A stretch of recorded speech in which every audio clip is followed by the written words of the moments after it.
You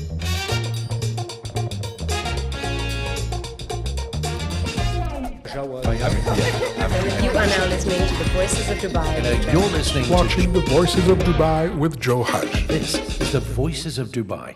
Milton, welcome. Thank you for joining me today. Thank you for having me. Nice to see you. Likewise. It's been a long time. Yeah, it's been a while. I remember the first time we met was in 2018. I was working back then as an audio producer and business development manager at SoundStruck Studios. Yeah, that was a while ago. A while ago, indeed. And like time really flies because I remember that session like it was yesterday. One of our clients was recording a campaign for Dodge, Jeep, and Ram, 3-in-1. And you were doing two voices, so the voice of Dodge and the voice of Ram. And for Jeep, they wanted a more excited, elevated delivery, whereas for Dodge and Ram, sound. Exactly. They were looking for. Exactly. Whereas for Dodge and Ram, they wanted that deep, commanding voice. Gravitas is the word. They Gravitas, indeed. And since then, we've had the opportunity to work on so many projects throughout the years. And very grateful to have you here today. So thanks again for joining me. It's a nice little spot. Yeah, it's cool, no? Yeah. Thank you, Khaled. So Milton, I wanted to start off this episode by asking you if you could take us through your career path through today. That's a long time. I always wanted to be a sound engineer. So I started with college back in 2001, did my college, came back over here. I worked for a company called NMK Electronics at the time, doing sales. And on the side, I was doing live gigs and working with independent musicians, producing music, etc., etc., etc. Fast forward to 2007, I joined Dubai TV as a sound engineer, and I stayed there for about 14 years. Wow. During that time, I also became the voice of Dubai One. So all the movie trailers that they have, promos, etc., etc., I do the end still voiceover and the main voiceover for it as well. And I still do it to this day for them. I'm now exclusive with them. I don't do commercials anymore. You won't hear my voice on the radio. Specifically because I have an exclusive contract with them where I am their brand now. It's been an interesting career because it's not just voiceovers that I do. A lot of music production is what I do. Sound design. At my studio, we do Atmos mixing as well. That's MNK Studios, right? MNK Studios. And I used to play in a band that I've opened for many big names, including Black Sabbath. You know, when you're as you're moving forward in time, if you don't take the time to think about the things you've done, you might think you haven't done enough. You know, so I would say my career over here has been pretty good, over 20 years, and it's been a learning experience for me. But yeah, sound engineering is primarily what I like to do. That is what I do. Voiceovers, that came as a talent, I would say. Being able to do mimicry. I do voice impressions. I can change the pitch of my voice as well, even though it doesn't sound like it. What kind of impressions would you like to do? It depends really what you need. I mean, it depends what the client asks for. If they want something cartoony, I can do cartoony. I can do Bugs Bunny, Daffy Duck, Mickey Mouse, Goofy. Actors, I can do Al Pacino, Robert De Niro, Schwarzenegger, Christopher Walken, David Attenborough, the guy who speaks like this. He talks about all the animals in the forest. And it's so funny because one of the demos of you that I remember so clearly is in the savannah. It starts with these three words. That demo sounds familiar. Yeah, it's in the savannah, you know, with that Discovery Channel type of music in the background, and you hear critters, and you know what I'm talking about. Yeah. So yeah, that's basically a summary of a very quick summary of how my career moved forward. specifically with sound engineering and how that I got into voiceovers from that. My first voiceover was back in 2002, Wow. 3, and it was for BKP. I interned there for a while as well. It was a long time. It was for Nokia. Nokia, nice. Yeah. Connecting people. Connecting people. Yeah, it was an 8-page script. Wow. Yeah, Was it an explainer or corporate type of it was read? like a corporate read. Yeah, but I still remember that job because it was my first actual job in voiceover. Wow. And from there, it moved forward. I started doing more and more gigs. Started getting acquainted with different studios, and I would do it from home as well because I've got my own setup in my house. And yeah, it's been interesting, to say the least. I'm curious because I know you're a guitarist and you're also a singer. Singer, not so much, but I can play guitar. Yeah. Well, I've heard some of your stuff. Back in 2018, actually, you were playing one of your recent songs back then for us at the studio, and we were listening to the mix. And I remember like clearly really liking the type of music, and that's something that we always had in common. Metal, our love for metal music, and all types of metal. Like. It doesn't matter if it's death metal, black metal, grunge, whatever. And I remember really liking the production of it.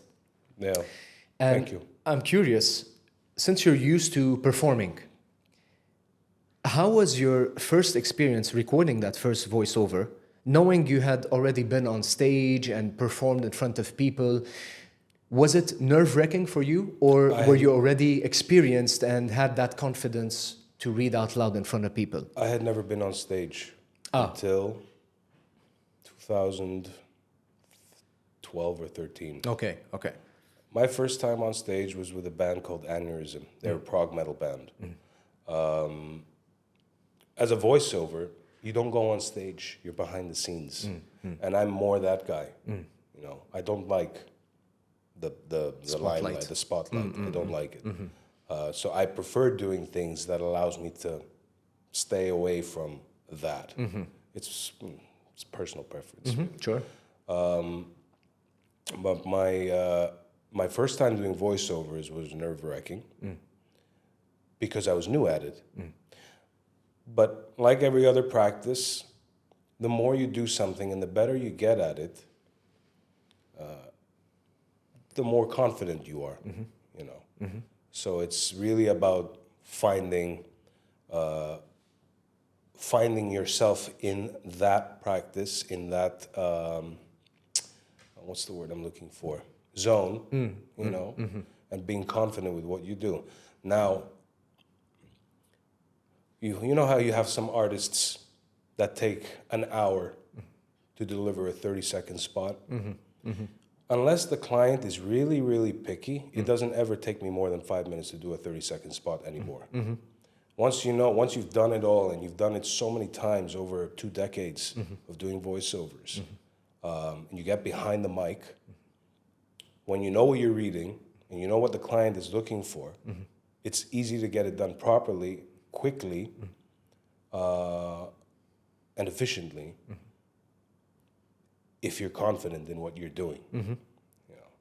I've had experiences recording artists where it takes an hour to get a line right.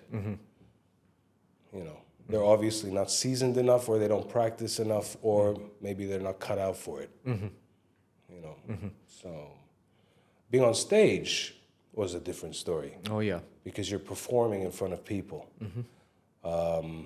And you're performing with an instrument that you yourself might not be 100% confident with in your own house, So if people ask me if I'm a musician, I'm not a musician. I can't read music.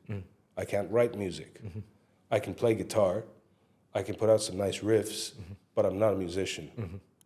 I'm a sound engineer. Yeah. I'm a business owner.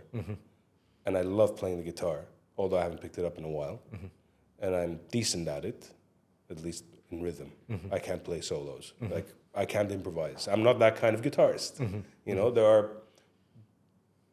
amazing guitarists out there that know exactly what they're doing, know exactly what they're playing. Those are guitarists. But I'm not one of them, you know. And I used to call myself one. I mean, I was one. I was playing with aneurysm. I was playing rhythm guitar. I learned the songs. I learned the tracks. I would play on stage. But, you know, I'm not a guitarist. But either way, getting on stage for the first time with an instrument that I wasn't 100% confident in, even though I've been playing it for maybe 15 years. I've been playing since I was 15. And that was back in 2013. It was nerve-wracking. But again, we kept playing a lot of gigs. And I mustered up the confidence about my presence on stage.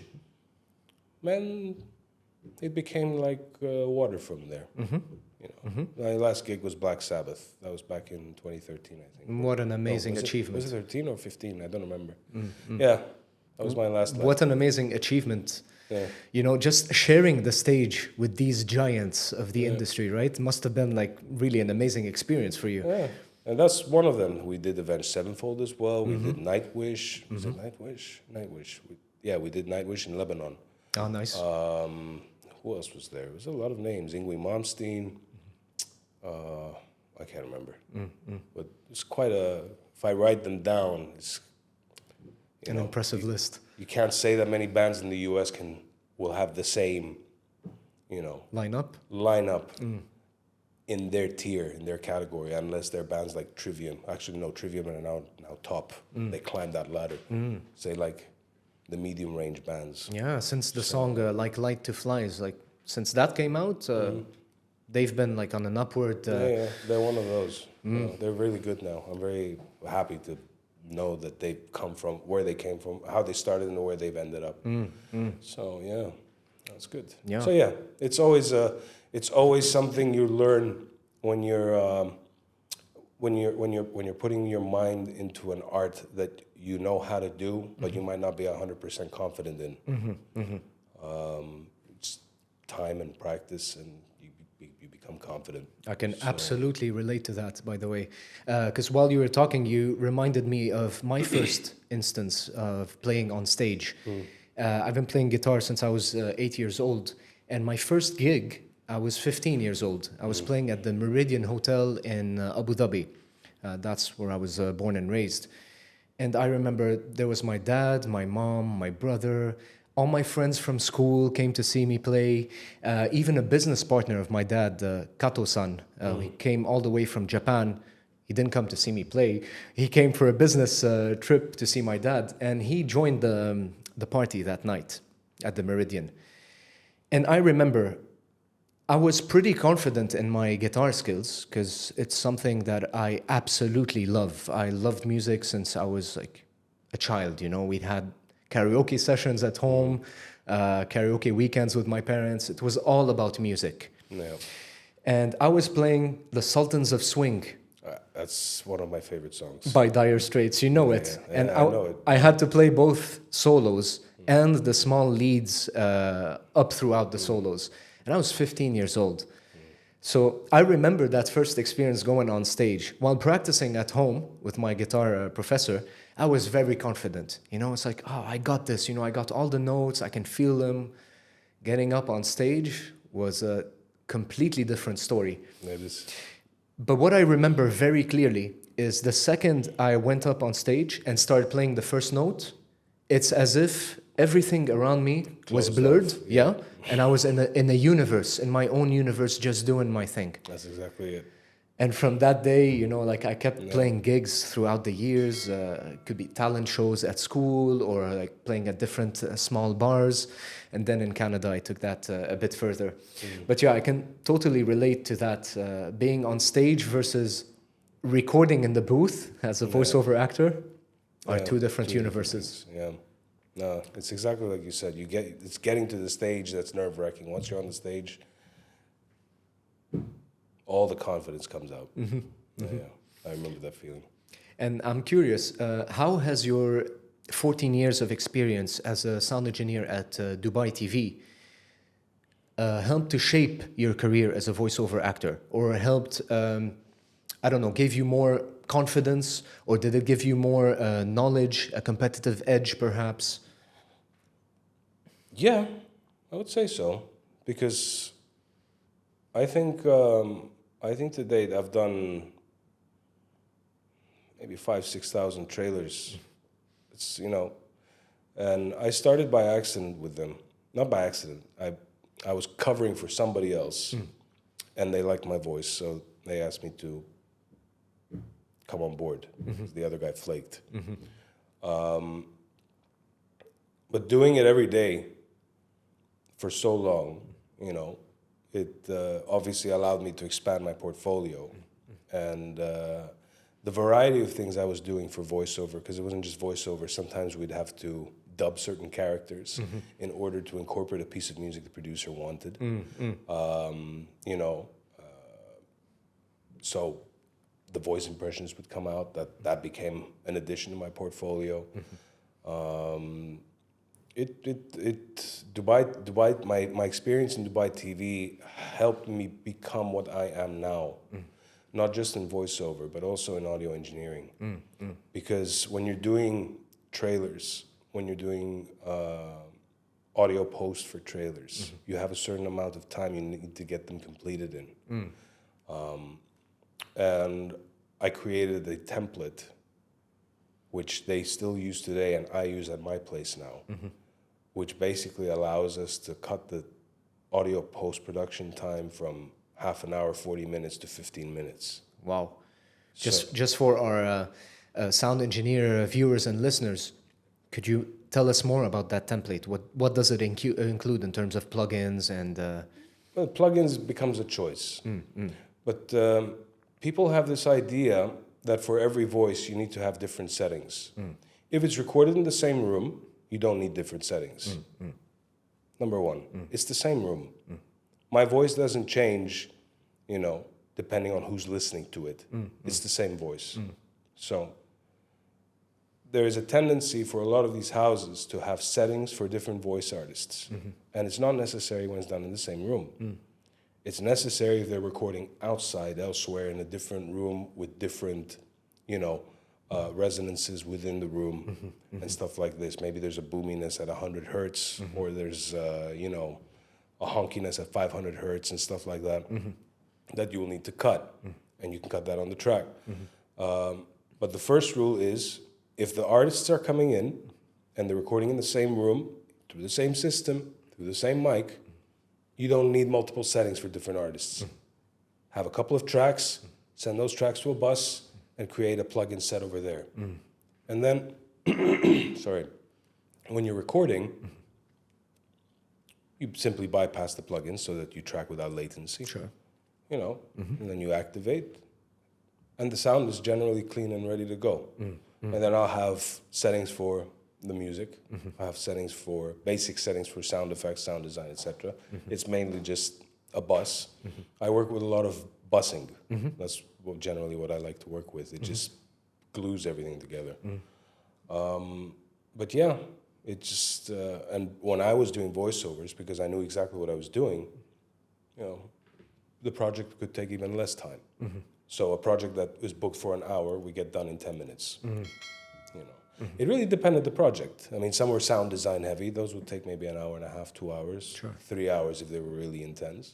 Depending on the length of the film as well. Yeah, usually it was like 30 seconds to 60 seconds, usually. Unless we were doing something for another government agency, which was, I remember when they inaugurated Burj Khalifa, and when they changed the name from Burj Dubai to Burj Khalifa, that was a big deal back then. We spent hours on that There was a visual presentation that was created, and we spent hours on it. Wow. With the voiceover who was doing it in Arabic. Do you remember the name of the talent? His name was Abdul Qadir. Okay. He passed away recently, but he had a very deep voice. It was insane how deep it was. It was deeper than James Earl Jones. Wow. Yeah, he was Palestinian as well. I think he was Palestinian. very, very deep. It was insane. Wow. Like, I can't explain how deep it was. Wow. You know, it's like, he gets up in the morning, good morning, honey. You know?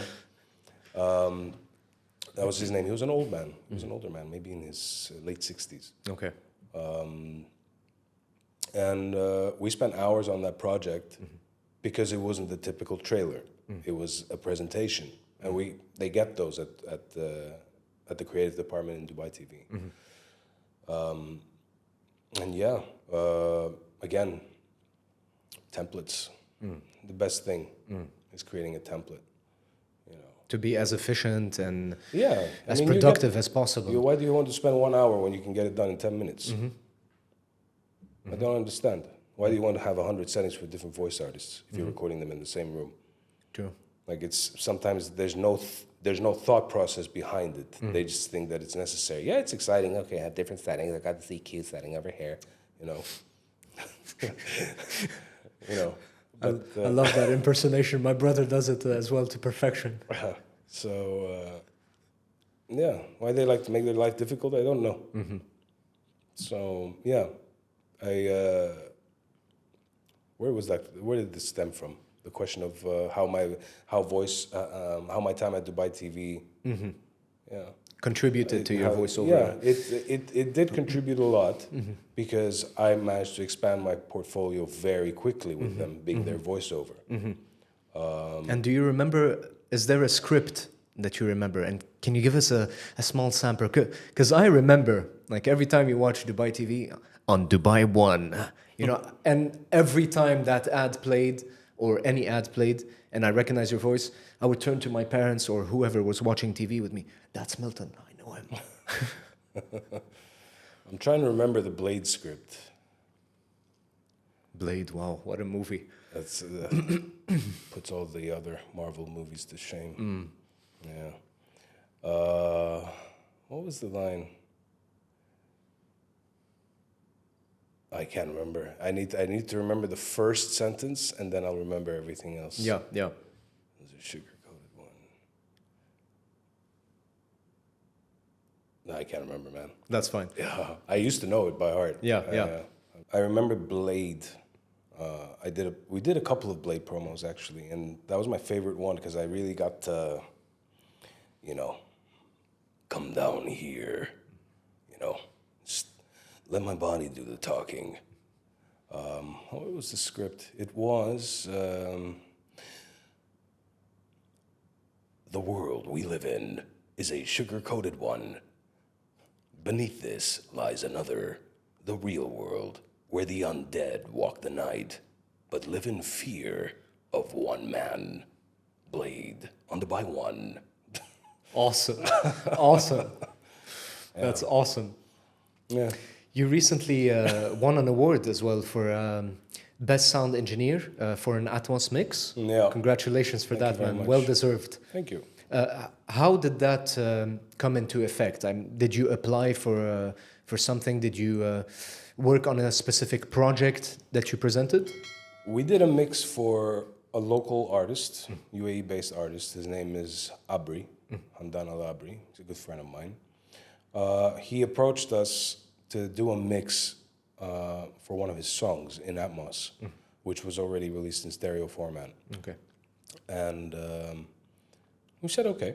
You know, I had set up the studio by then, and we started working on it. And, you know, we released it. We work very closely with Apple and with Dolby as well. So we get a lot of marketing support from them for local artists who do their mixes in Atmos. Nice. And we did this mix. We put it out. It was, you know, making the rounds, etc. And I get a message from an entity called Musiv. Okay. Musiv, M-U-S-I-V-V. Okay. That's how it's spelled. That we were nominated for, you know, Best Sound Engineer for an Atmos mix. Wow. It's like, all right, cool. You know, it's a U.A.E. based entity, and they're trying to bring the music scene together. That's generally what they're trying to do.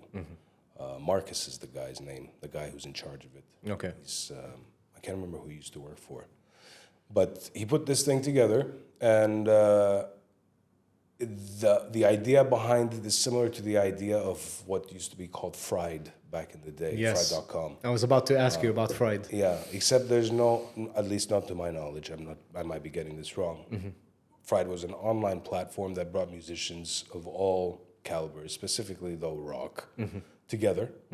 And Musif tries to do that, not just with musicians, but with everybody in the behind the scenes. Okay. So studios, engineers, singers, bands, and stuff like that. And, they held the awards, and I won. Which was cool. It was nice. Yeah, it was very nice. They even presented a very nice plaque. Very nicely done. Very heavy, too. I think it's like 10 kilos or something. It's nuts. Wow. Yeah. So... So yeah, it was nice. It's nice to get recognized for the work that you do. It was a nice mix. You can listen to it on Apple Music, on Angami. Those are the only two platforms that have Atmos. So if you have an Atmos capable phone, or Atmos in your car, which a lot of brands are adopting now, it's you can listen to Atmos mixes, and it's a different experience. It's a different listening experience. Absolutely. We'll have the link in the show notes as well for everyone to check it out. Yeah. And Support your local artists. Exactly. I imagine you had some kind of representative from Dolby come in to make sure that your studios, MNK studios, were Yes. also up to standards, correct? Our studio is designed, so the rooms were built first according to the specifications, the minimum requirements by Dolby. That was one. Second, the monitoring system that we have in there, and everything we have in there is minimum requirements. It was designed by Dolby, and it was calibrated by Dolby as well. So it is an official Dolby HE Atmos studio, home entertainment. So we can do mixes for Netflix, Disney Plus, and all these streaming platforms that have Atmos as a requirement, especially Netflix. And we can do Atmos mixing for music. Cinema is a different caliber. They have different systems for that. Different requirements as well. Different requirements. I mean, I think I could do it. I like a challenge. I even told the Dolby guys that. I don't need a real cinema type studio in order to do my mixes on Miltiadis. I can do it in my HE studio. Straight from Texas, y'all. Yeah. So, but yeah, we're a Dolby designed and calibrated Atmos HE studio. Nice. Have you been to JBM Studios? I have not. When I was working there in 2021, actually, we had people from Dolby come in just to do a regular checkup. And I remember at one point we also had to change our monitors there. It was an interesting process to see them take out all the panels, and you had like all the monitors in the background, specifically, placed around the room. It was really fascinating to see. It is. But from what I remember, JBM had a system that was set up specifically to cater to cinema sound. Yes. And that's different to home sound, home theater sound. I remember that they had a studio in Cercal. At Cercal, yeah. Yeah, it was in Cercal at the time. Our studio specifically caters to home entertainment, OTT, and we do mixes for cinema, but mainly trailers. Okay. We wouldn't do film, although I think we could, but we wouldn't do film. We've done trailers. We've in 5.1 mainly, not even in Atmos. Okay. Because the Atmos system is capable of producing in 5.1 as well, and it's capable of reproducing your Atmos mix into stereo as well. That's how it's designed. Sure. Apparently, we have record time for the fastest tuned room as well. Nice. 6-7 hours. Usually, it takes about 2 days. Wow. So it's a very well done room. It's a very good room for mixing. It's very flat, just enough life in there. Yeah. So awesome. yeah. So Milton, you're the founder of MNK Studios. You're an award-winning pro sound engineer and a voiceover actor. I'm curious, how do you manage your time effectively to make sure that you're productive in all these different areas of your life? Now or when you started? When I started, I was doing everything myself. You know, I had to do my time at Dubai TV, you know, go in my hours and do the work I needed to do there. And then after hours, I would work on freelance projects, whether it was music, whether it was post as well. Like I would serve clients the same way I'm doing now. I would record in different studios, SoundStruck included, Mango Jam as well. Good friends of mine, those guys. And now I have a team that does a bulk of the work that I used to do. So it allows me to focus more on the business side of things, which takes away from my sitting behind, you know, the desk and doing what I really love doing. Yeah. But it's okay. You know, it's a stepping stone. It's a part of the growth. You know, I'm running a company at the end of the day, and my focus is to grow the company and to bring in good clients who want quality work. We focus purely on quality, not quantity. I won't stress out my team to get projects done in unreasonable times that clients usually ask for. I'll be very clear and transparent with the client and tell them it's going to take this long. If that doesn't work for you, then I can't help you. But because we focus purely on the quality of the work. So for me, I have a team that does the grunt work, a lot of the grunt work. I focus mainly on the business side of things. For major projects, I will sit behind the desk. So if a band specifically comes to the studio and requests that I work on their mixes, I will, you know. But yeah, it's been okay. I'm not fussed because typing on like laptops and all this and sending emails, I can do that from home. Sure. So I don't have to be at the office all the time. Sure. I do come into the office when there's a lot of work, when the team needs me to come in to talk about something or listen to something. If a big client is coming in or if I have meetings, you know. So my schedule is flexible now. The first time we opened, it wasn't. I was there every day for hours. Every day for hours. Sure. Make sure that everything was running smoothly, you know. We tried to, when I set up the studio, my focus was to first ensure that anybody who came in had their work cut out for them. When you go into a rehearsal space, most spaces over here, you have to set up yourself. You have to get the cables yourself. You gotta make sure the desk is working yourself. You don't really get service. At our place, because I've got 6 studios inside that warehouse, including the light room, we have not the space like this, it's an empty room. You can come and do videography if you want. Yeah, I remember I the don't space do upstairs. anything with video. I don't have any cameras. I don't do any of that. I focus purely on sound, and I have this extra space in case you want to do it or Khalid wants to use it and do something there. It's a big space, like 1,200 square feet. We focus purely on the user experience, the customer experience. So if the client's going to come in, I want them to know that as soon as they're in maximum 10 minutes, they're going to start rehearsing. Not 20, not a half hour of setting up. 10 minutes maximum. The shorter, the better. I've got a team over there that will ensure that their sound is set. If something is not working, it's replaced immediately. You know, usually it's checked beforehand. And we leave them in their element. The rooms are designed in such a way that if they want to set up ambient lighting, they can. You know, so they can get in their zone and create their art. But it's purely about user experience and customer experience. They need to come in and feel 100% confident that what they're paying for is what they're getting and more. So this has been a winning formula for the company. We've grown since we opened a lot. And it's just word of mouth. And we keep getting new clients whether it's film companies coming to shoot in our largest studio, which is Studio B, because it's a controlled environment, and I had the place designed to look like a house inside, like in the rooms to feel homey, not to feel like a studio, you know, like you'll find in most of these fancy studios that we have around here.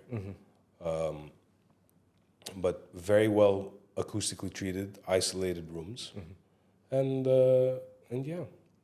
Yeah, I want to acknowledge you for that, man, because I imagine as well, being a musician and focusing on the service component, is that you want to make musicians feel that when they're coming to your studio, like you said, everything is ready in 10 minutes, which at the end of the day is more value for them. Because if they're paying for an hour of booking and it takes 25 minutes to get some cables and make sure that the sound check is right, then they're only left off with a couple of more minutes to practice.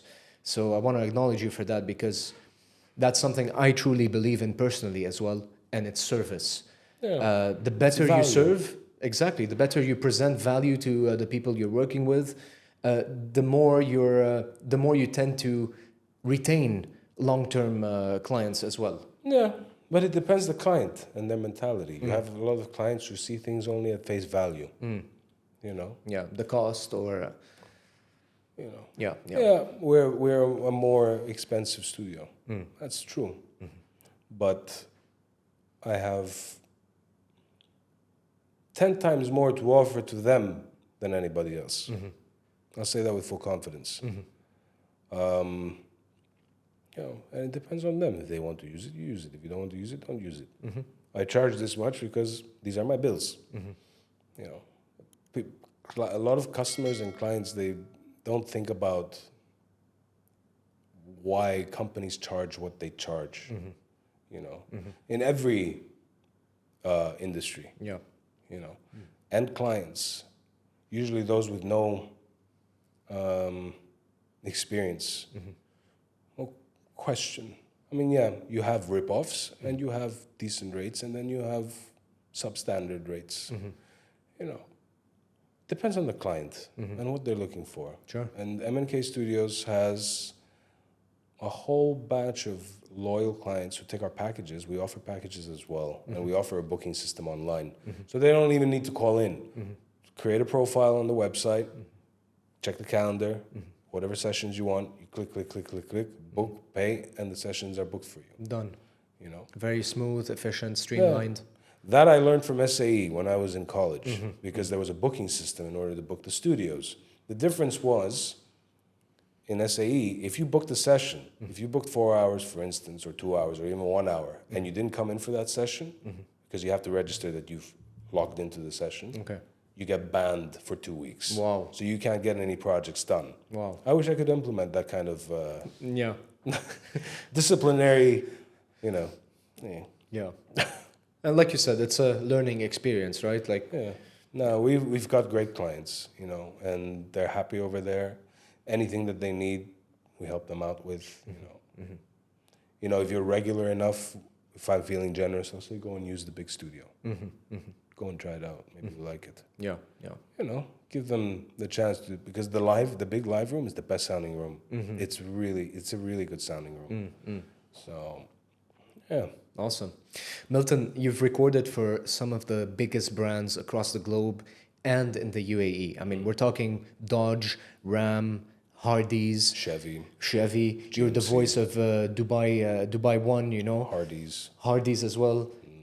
How was your experience recording for all these different brands? And was there a particular session that stood out for you?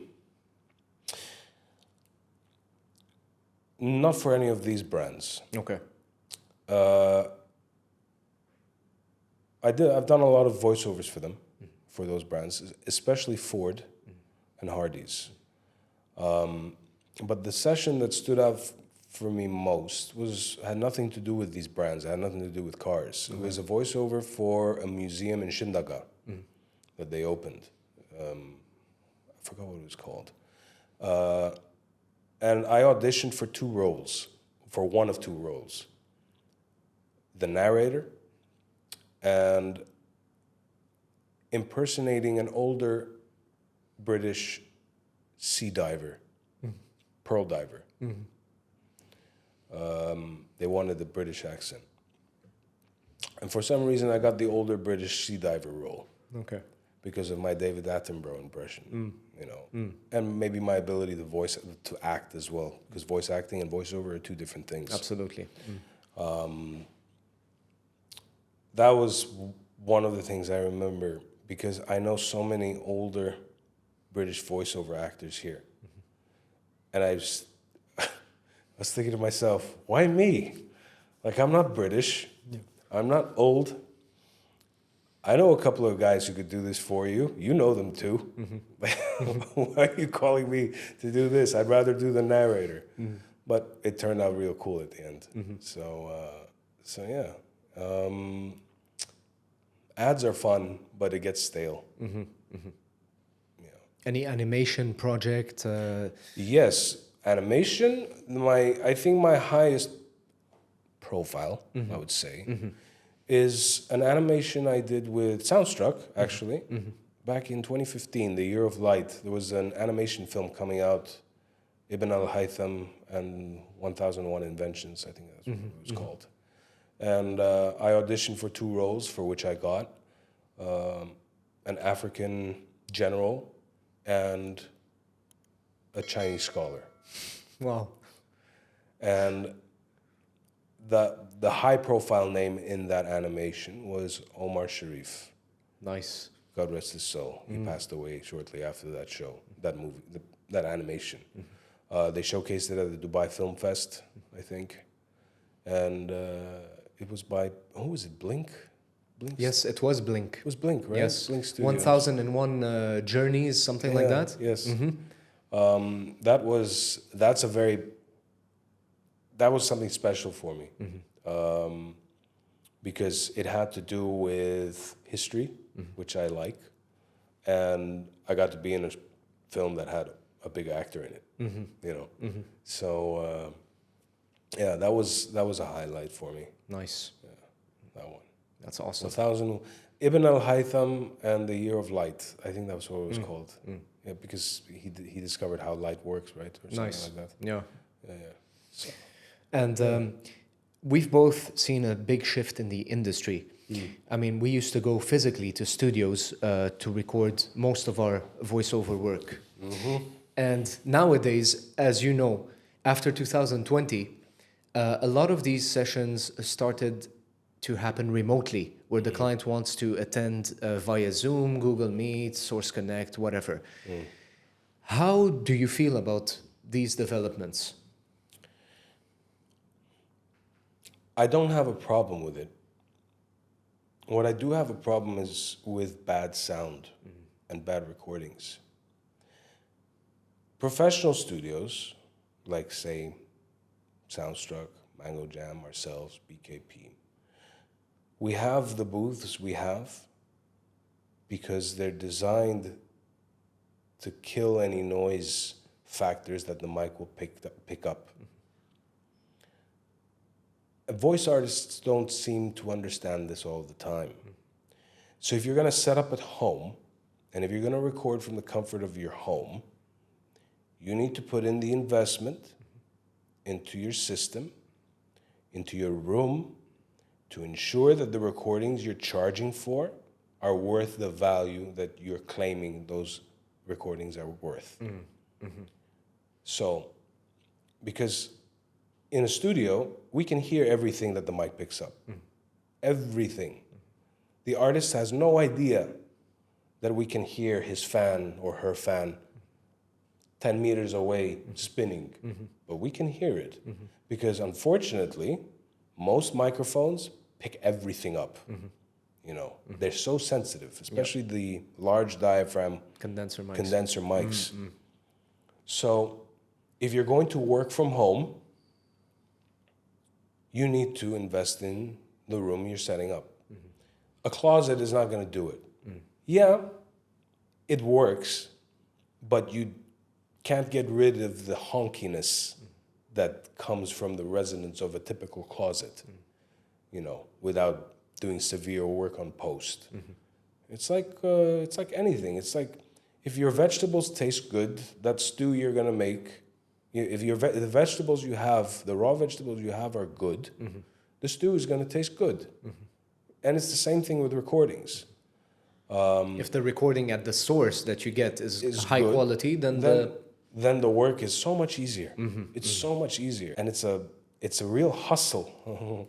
Hustle media. Yeah. It's a real hustle, dealing with not just voice artists, but even with video production companies and the importance of a good recording and the importance of good sound. Sound is 50% of video, they say. I think it's 80%. Yeah. Because you can listen to music, but you can't watch a music video without any music. You don't enjoy it the same way.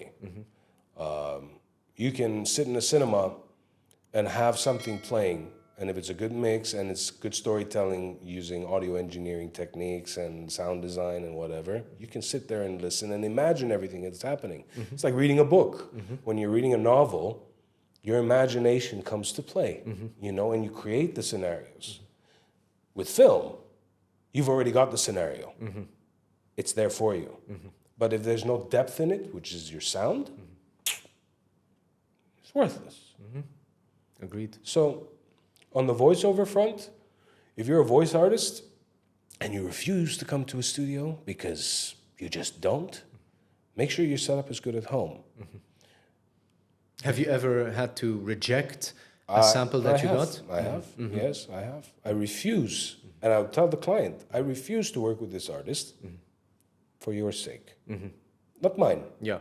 For your sake. Because you are paying far more than you are going to get. Okay. I'm very clear. I'm a voice artist as well. So I can relate to the voice artists and their plights with studios and whatever and whatnot, But I can find that balance.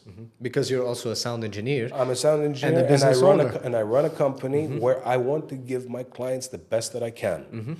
And if I don't have control over the environment, they need to put in their A game to make sure that when they record, they give us a good recording, And that's something I really believe is I would say an advantage to people like us. I was talking to Rudy not long ago. Yeah, Rudy. And, Rudy is also a sound engineer, also a voiceover actor, and he runs a big company. And we were talking about the advantages that people like us have because we wear so many different hats. So we're able to understand the importance of the audio quality, the importance of, dealing with people, in the best of ways and providing value and service. Yeah. So I feel like having these skills gives us really a competitive edge in the industry. Wouldn't you agree? Yeah, it does. It does. It's not just that. It's how you communicate with the client. I know one too many people who beat around the bush when trying to sell themselves to a client. I don't. First of all, I don't know how to do that. You have to be a natural born bullshitter to do that. Yeah. I don't know how to do that. I'm a straight talker. And, how you can accommodate the client's needs and make them say, yes, I want to work with you. While having your boundaries as well, right? Yeah, there are stuff we my won't do. boundaries are clear. I make it clear from the start. I don't have time to worry about little things. And I don't know how people do it, to worry about little things. It's a headache. And even with the voice artists, the ones who, like I had one voice artist who refused to come in. She sent her demo recording. And it sounded horrid. It sounded like it was, you remember those old computer mics that were like finger thin? Yeah. That's what it sounded like. It didn't even sound like a phone recording. It sounded like one of those recordings. And I said, are you kidding? Can I say on the show? That's okay. We'll beep it. Okay. Are you kidding me? Like, are you wasting my time? I've spent 10 minutes of my time trying to get you to audition, trying to hire you, and you're sending me this and you're telling me you're a professional voice artist? I'm sorry, I refuse. I'm not going to work with you, and I am never going to recommend you to anybody. So, And I always push for artists, you know? And I know most of the artists as well, and I know what they're good at. Yeah. So when a client asks for a specific voice, I know exactly who to send them. I'm not gonna send them like a whole list of like, oh, here's your male voiceovers, choose whatever. Yeah, I'll sit and I'll help them cast, do a proper cast. Yeah, it's Challenging. yeah, that's the word. Yeah. My next question is more of a hypothetical question, and I like to ask all of my guests that question because it's amazing to see how unique everyone's answers are to that specific question. So it's a hypothetical scenario. It's something I like to call the 3 truths. Okay. Okay, so let's say someone were to come up to you and say, Milton, based on all of your experience as a sound engineer, voiceover actor, the founder and business owner of M&K Studios, what are the 3 truths of this industry that you've learned throughout your career? In voiceover? In the industry, I would say. In the industry? In the audio industry. Well, I think we'll relegate it to studio sound, not live. Live is a lot more mature. The 3 truths, that's a good question. It is immature, okay? The client base is immature to a certain degree. They have a lot of learning to do. They have a lot to learn about not taking certain things for granted, like audio, good audio, because good audio makes your video. Absolutely. For all you video production companies out there, audio makes your video. Nothing else makes your video. Keep that in mind for your sake. All right. Hashtag real talk. We'll have that in the... The voiceover industry is also kind of a Wild West. There's no unity as such between artists where, you know, they can charge rates that they're actually happy with for what their voiceover recordings are serving, because they don't put in the time to research themselves. And it's also difficult when it's such a Wild West mentality over here. It's, you know, it's either me or him kind of thing. competition more than collaboration, basically. Competition more than collaboration. I mean, some artists will collaborate, you know, but some artists will even go as far as to alienate an entire voiceover community in order to take things, to take credit for things they haven't done, so that they can lock clients in, you know. Don't work like that. Yeah. Don't do that. And don't make claims you haven't got nothing to back for, you know. It's your reputation at the end of the day. It's your reputation. It's the name you put out there. You know, it's one thing to bullshit, and it's one thing to spread shit. What's the difference? The difference is when you bullshit somebody, you know, something good might come out of it. When you spread shit, nothing good comes out of it. You know, salesmen are bullshitters. You have to have that in you. If you know the product, it's less bullshitting. If you don't know the product and you have an idea of it, there's more bullshitting in it in order to sell the product. And in the voiceover community, being Wild West as it is, you know, artists are already having a tough time trying to establish their ground with the clients because through maybe pure ignorance of their own over the years of doing it, they didn't bother to do any research on how to charge clients on even a you know, by name basis. Sometimes a client will specifically request an artist. Yes. Okay, that means he only wants you. Do something with that. No, they don't do something with it. They don't know how. My rate card is very detailed. You know, like usually you ask for a rate card from a voice artist and they'll give you like a table with 5 columns and, 5 rows and 2 columns. this much, and it's general. I've got 2 pages with micro font sized. I remember. And it's very detailed. And the reason it's detailed is because I'm being very clear to the client that this is what you want, this is what you're going to pay for, okay? Plus this, plus this, plus this, plus this, If you're expanding the reach, if you want to cover the Middle East, which is, how many people is that? 20 million people? The entire Middle East? This whole peninsula that we're in. Yeah. No, Pan-Arab, which is some of North Africa and whatnot. You are selling your ad to millions more people. Why am I not going to charge you more for it? It is going to reach a wider audience at the end of the day. Yeah. And if 5% of those people bought whatever it is they're selling in the entire Pan-Arab, their marketing costs and their production costs for shooting the ad has been covered already, easily. Whatever is the product. But you're talking about millions and millions of people. Yeah. So unless these artists realize that professional voiceover charge for their talent. And when I say charge, I mean charge correctly. Yeah. Yeah. Don't undercharge, don't overcharge.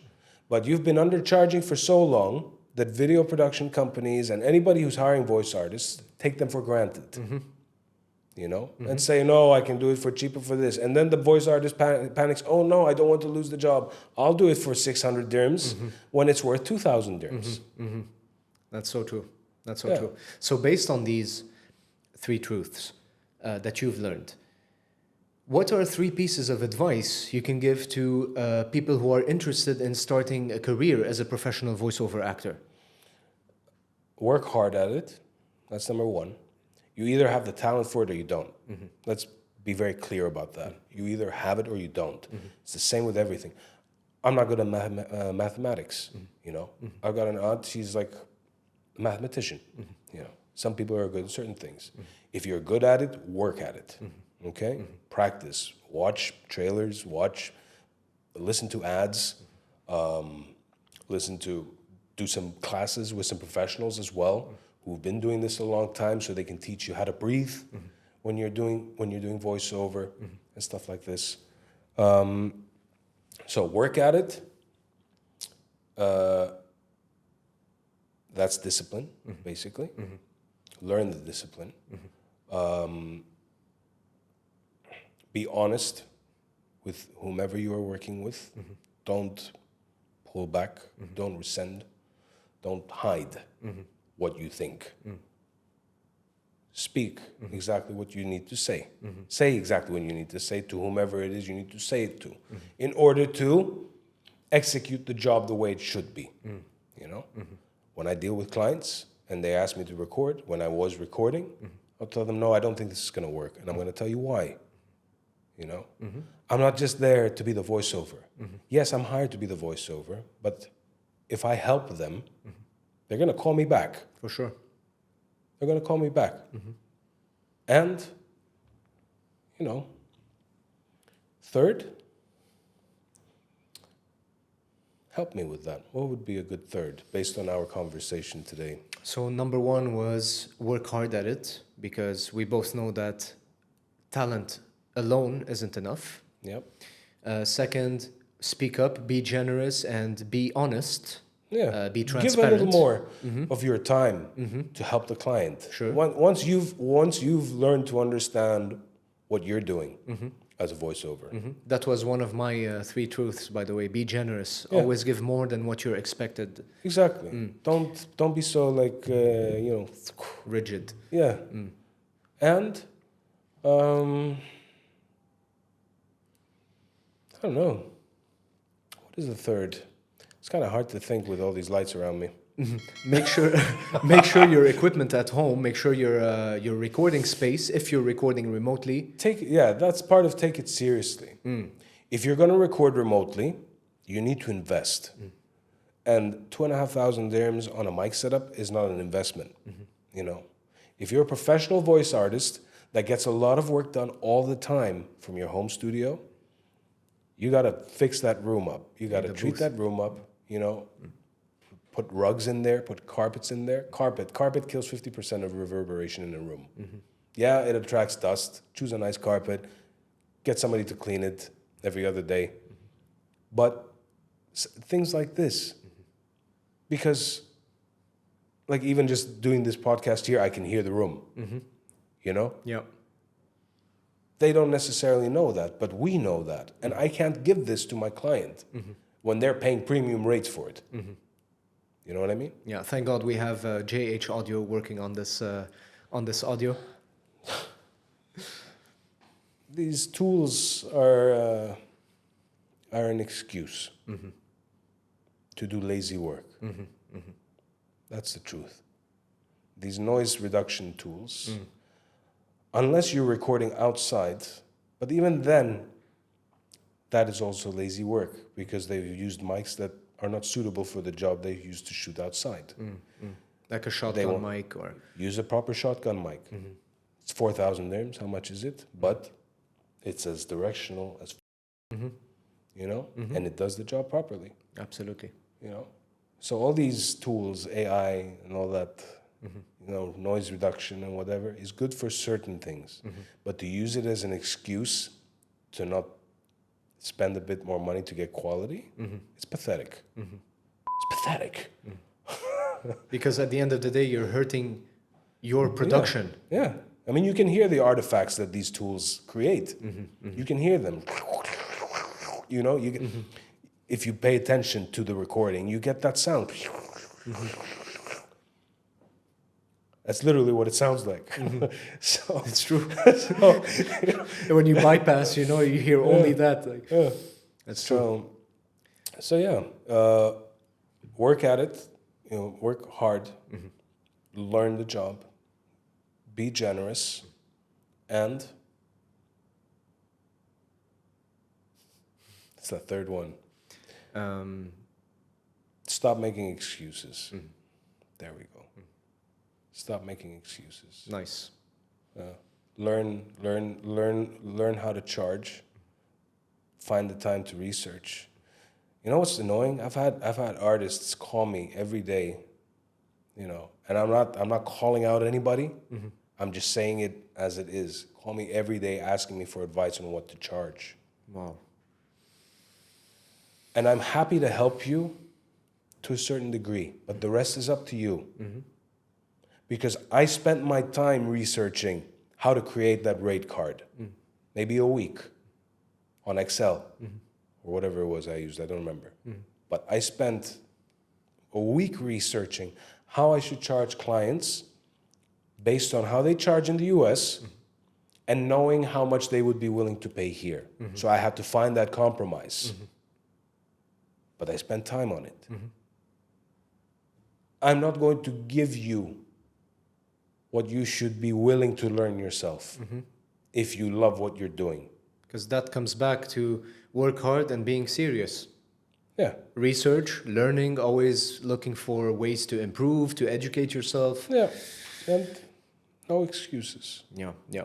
So you're either serious or you're not. That's ultimately what it is. There isn't even any three truths per se. It's either you're serious or you're not. And it applies to everybody. Whether you're a supplier, whether you're a buyer, whether you're a studio, whether you're a video production studio, whether you're a voice artist. You're either serious or you're not. And, you know, it's a real hustle. It's a real hustle. And I'm learning every day myself. But I'm generally peaceful with my approach because I don't take crap at all. I will not take crap from anybody. So I will help you if you are ready to accept my help. But I have certain conditions. Say yes. Don't say no. It's very easy. Say yes. I can say yes to you easily. Thanks for that, Milton. And my last question is going to be a topic that's been going around lately, a very hot topic at the moment. We both know that AI technology has really advanced to a point right now where it can literally clone any voice. What are your thoughts on these developments, and how can professional voiceover actors continue to provide value to differentiate themselves from the sea of AI options out there?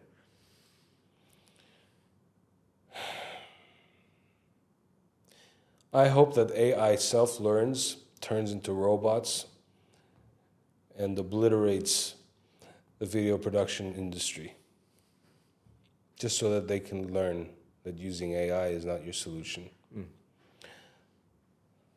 I don't really hope for it. I'm just going back to Terminator. Because they will be back. And you never know. You never know. That's what it is, self-learning. What's to say that it doesn't become sentient? Maybe it has already. You don't know. Prophecies through movies like Terminator.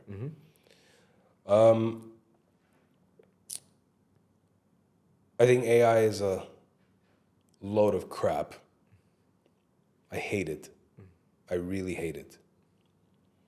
And the reason I hate it is not because it can be fun, but because it can be deadly.